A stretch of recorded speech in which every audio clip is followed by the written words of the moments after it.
Okay, so here starts this unboxing video. I have a big group of Xbox 360 exclusives here. Um, some of them are already opened, some of them are new. So here's kind of a quick overview of the games. So I just thought I'd make a video of me opening them. Um, it can be useful for, you know, just anyone buying a used copy to make sure it has everything you want inside of it. And as of the time of this video, the 360 marketplace is closing, so these games are going to become more rare over time. But if you can't get your hands on these, I would recommend them because as they are in my collection, well, most of them anyway. Um, Without further ado, let's get started. So, first game on the list, got this RPG, and all these games are the US version of the games, unless I say otherwise. But this one is just, I think, your typical Japanese RPG published by Bandai Namco, MagnaCarta 2. I think Speed Tree is the developer. So trying to get a close-up shot. So yep, here we go. Go ahead and get started, get it opened. Let's see. You got these security tabs, which can be a pain sometimes.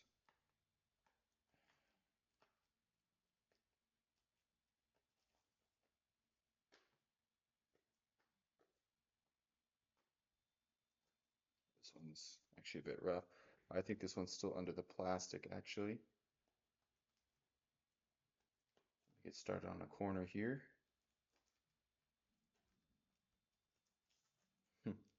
Wasn't thinking straight for a second there. Yeah, the plastic needs to come off first.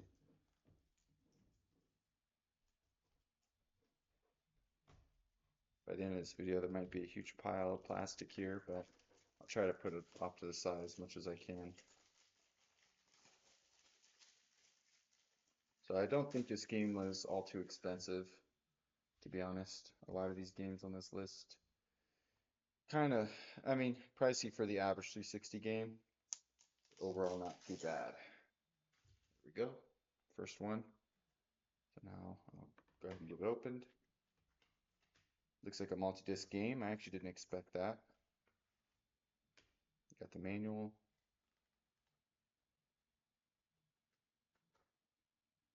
Oh, a bit suggestive photo on it.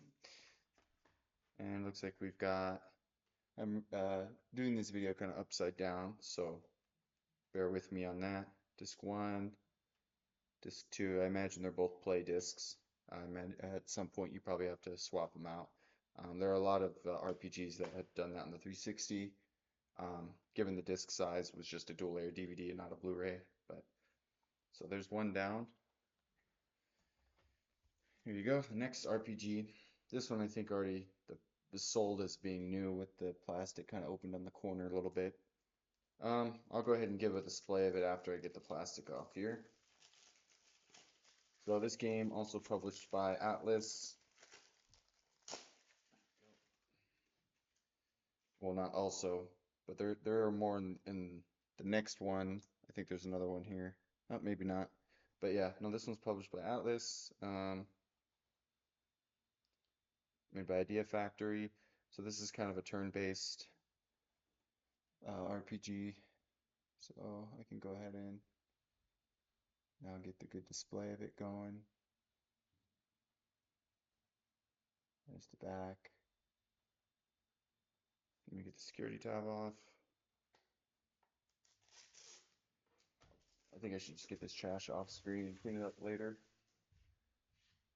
There we go.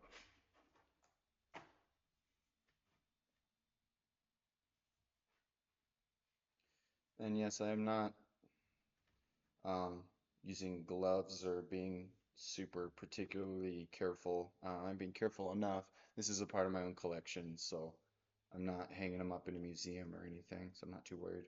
Looks like this manual has color. That's kind of cool. And it looks like just the one disc. So there it is.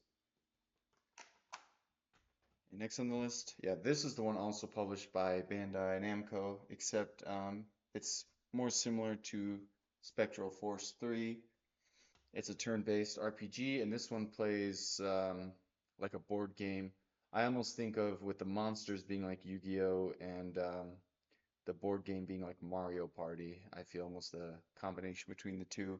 Maybe not the best analogy, but that's kind of how I've seen it. I have played through it a little bit in the story. I played a couple hours, beat the first couple levels, so to say. Pretty cool game. So this one's already opened. They really went all out with this manual.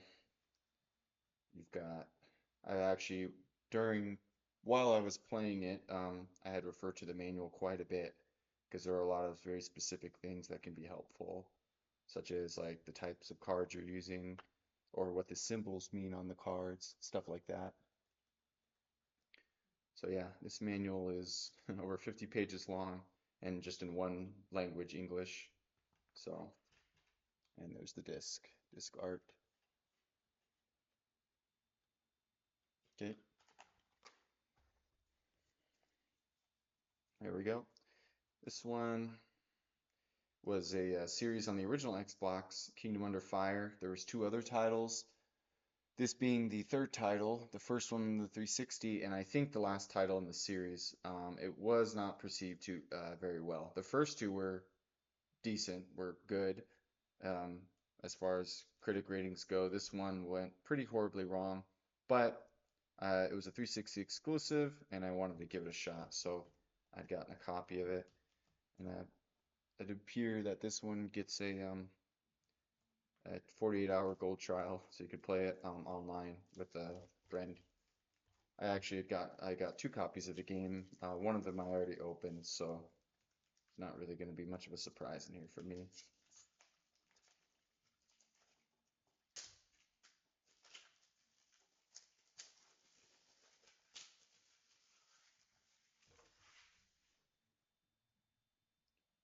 These plastic little pieces like to hang on. The edges, little tiny pieces. Okay, good enough. This is one of those where it was released in like the US and Canada simultaneously, and you'll see how it has English and French on kind of on different areas. The rated M for mature, and on the back it's got two descriptions of the game, one English, one French. So let me go ahead and get the security tab off.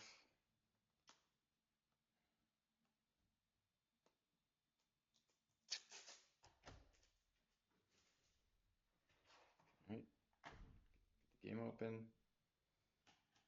So yeah, there's the code is sealed, but there's a 48-hour thing, a manual. Looks fairly useful, like about 20 pages.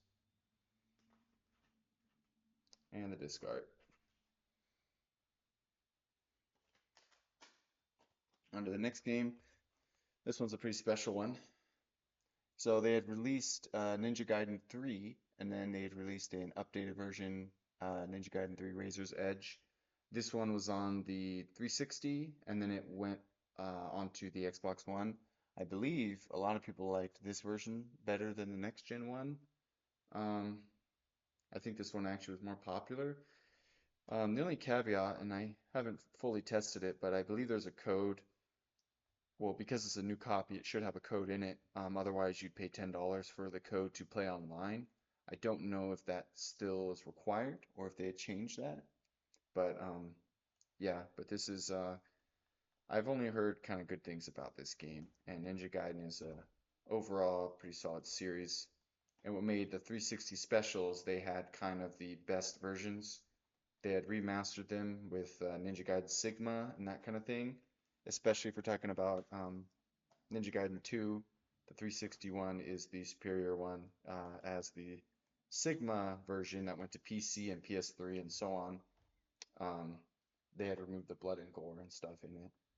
So I kind of stick with all my Team Ninja games, Dead or Alive as well as Ninja Gaiden, stick to the Xbox family of consoles because that seems to be where you can get all of them, uh, all the exclusive games as well as the kind of superior versions of their games. So let me get the plastic going. That came right off, nice.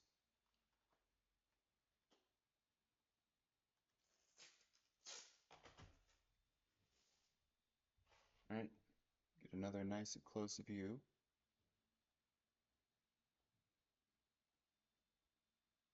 Kind of hard keeping it straight sometimes.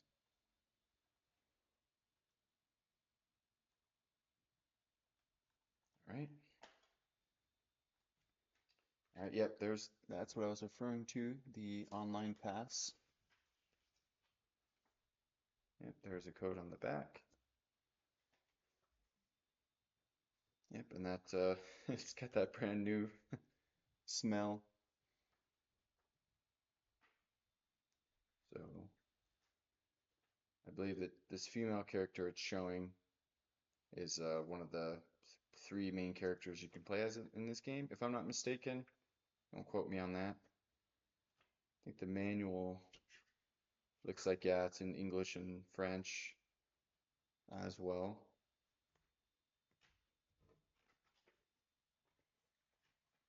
Yep, and just a single disc game. And that's it for that one.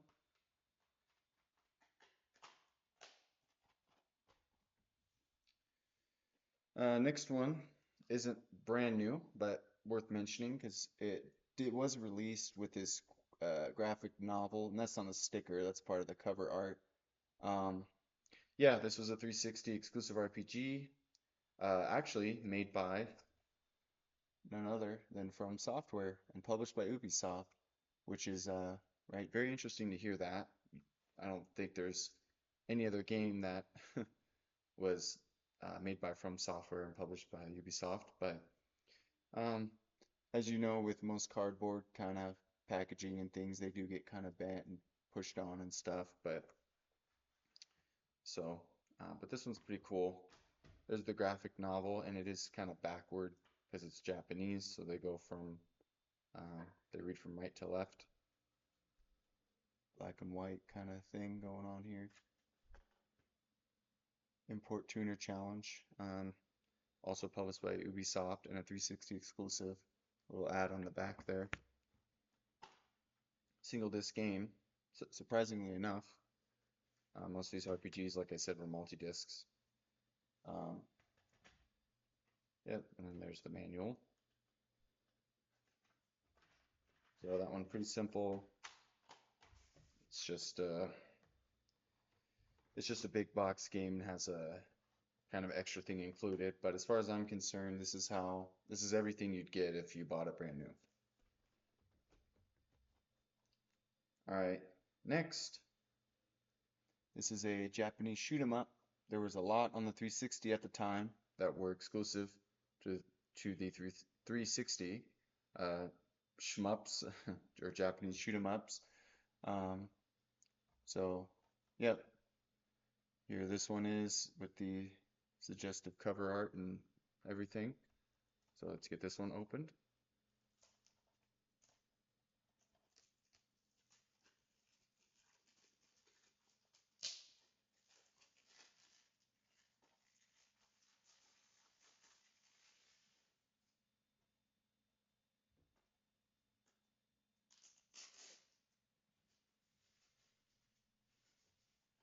All right. Get a better look at all the cover art.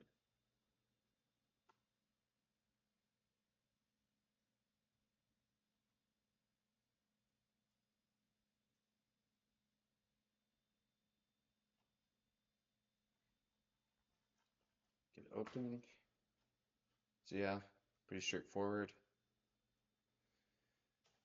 It's a Konami, published by Konami. Simple black and white manual.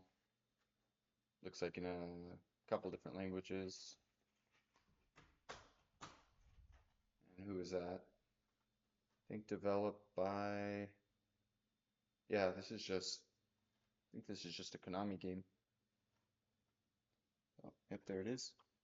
Another one already unboxed, but this is that was Otomedius Excellent, and this, oh man, I feel kind of silly actually.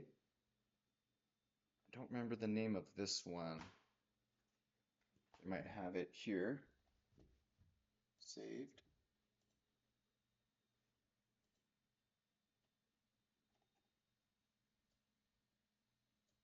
Oh yeah, Otomedius Gorgeous. But this one was a Japanese only, and I do have you. The 360 was region locked, so you would need a Japanese console, an NTSC-J console. But yep, so here's this guy. They have two of them for the 360 exclusive. Looks like a little insert. Oh, another kind of novel thing going on. And then the manual. And this is a Japanese game. This is exactly how they would release it in Japan. So yeah, and I think you play as these these anime girl characters are like the ones piloting like the different ships. So you got the different colors of ships and whatnot. Um, so yeah, that's and yeah, this so like I was saying, this game would have to be played on Japanese console. This is how they existed. Going back to the Team Ninja theme, this was a 360 exclusive, a spin-off of the Dead or Alive fighting games. This is kind of a simulation of their life. I guess they all live on an island and just hang out. And yes, this game is very suggestive. It's even rated mature, despite there being no violence for what does that say?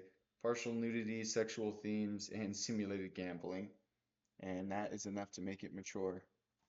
Um, there was the first Dead or Alive Xtreme only on the original Xbox, and this one's only on the 360, just as the original Ninja Gaiden and some of the Dead or Alive games are only on the original Xbox as well. So they kind of seem to prefer Xbox for their games.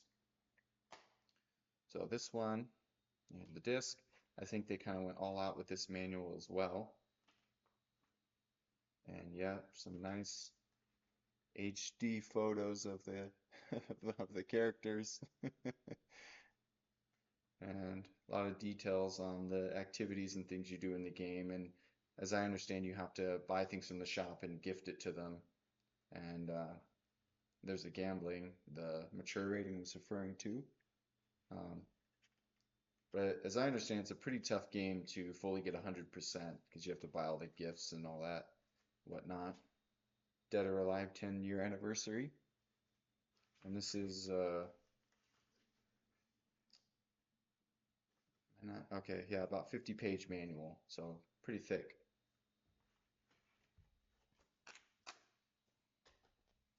All right, we're almost wrapping up here. On an unopened game.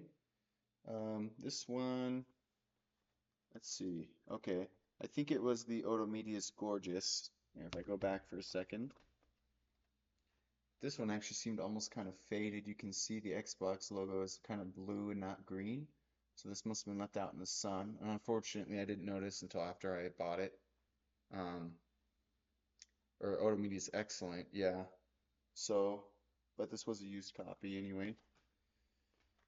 Um, let's see. Okay, yeah, going back to this game.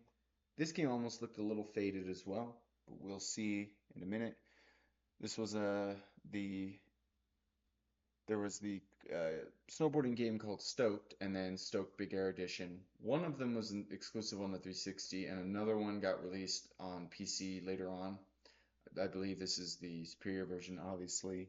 Big Air Edition. It's going to add more stuff, but it was a pretty well perceived snowboarding game. I guess you can say I'm stoked to play it. Not really. All right, gonna get this opened.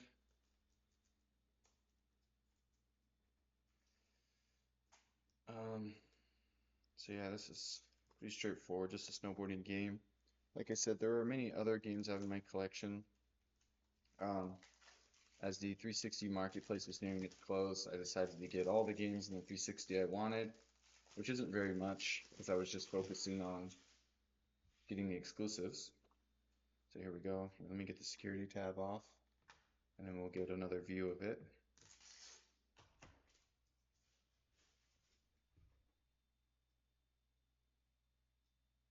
Here we go. A nice view. Trying to make it straight.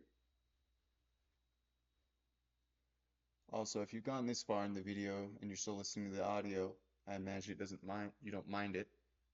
But you could have really muted the video if you just wanted to see the games. So I try to do a good video display that's, you know, independent of the audio, so you could really play music over the video. It wouldn't really make a difference.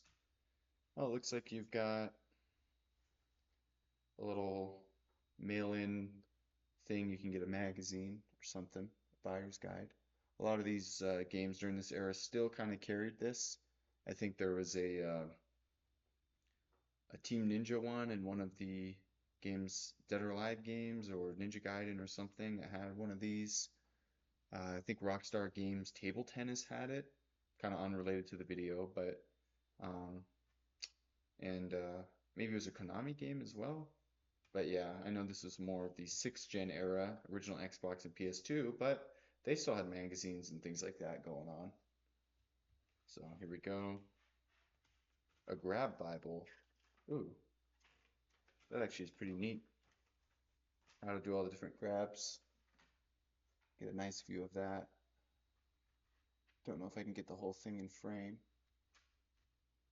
Oh well. The camera's not high up enough, but good enough. Here, maybe if I move the zoom the other way.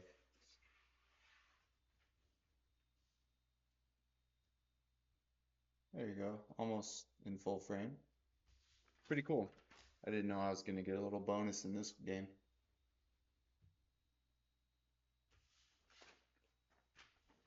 Okay, and let's see, the manual, probably pretty straightforward. Okay, so really kind of aesthetic photo. Cool. They seem to do a good job with the aesthetics. Hopefully the game also follows that suit. And of course the disc art. Last game, it's an unboxed, or it's already opened, another Konami game. So, unlike Dead or Alive Extreme, where you're just frolicking around on an island and playing little mini games, this is actually a genuine wrestling game. Rumble Roses XX. There was the first game, I believe it was only on the PS2. It was just called Rumble Roses, I think, or Rumble Roses X, something like that. But as you can see from the stamp up here, this one was only on 360. This one was kind of a pain to find. It cost like 10 times as much physically than it did digitally. I think I got it on a digital sale for like $6, but finding a physical copy was like $60. Um, so yeah, I do have all the SmackDown vs. Raw games, or most of them anyway, on the 360. So in kind of in that spirit, I decided to get this wrestling game as well, as it is 360 exclusive. So yeah, simple black and white manual. I did notice at the time some of the cases, I don't know how well you can see that, but there's a 1 printed on there.